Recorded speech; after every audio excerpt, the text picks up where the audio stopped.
Welcome to the Tech Egg. Don't get scrambled. Enjoy the video. You must start by accepting that iOS does not run Google Play natively, so you pick an alternate path. First, back up your iPhone and update iOS to the latest build. Make sure your Google account and two-factor authentication are ready.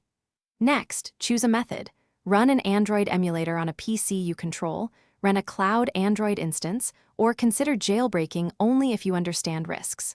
Once chosen, prepare the host device or cloud account so you can install a Play-enabled Android environment.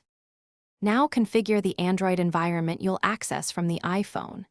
If using a PC, install a modern Android emulator and create a virtual device.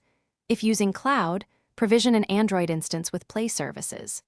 Enable remote access, set up a remote desktop or VNC server, and secure it with a strong password and two-factor protection.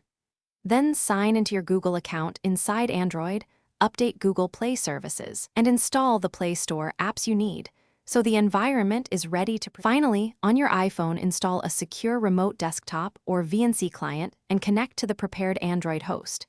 You'll interact with the Play Store inside that remote session, install apps there, and use them as if on an Android device. Make sure you map orientation and input settings for touch.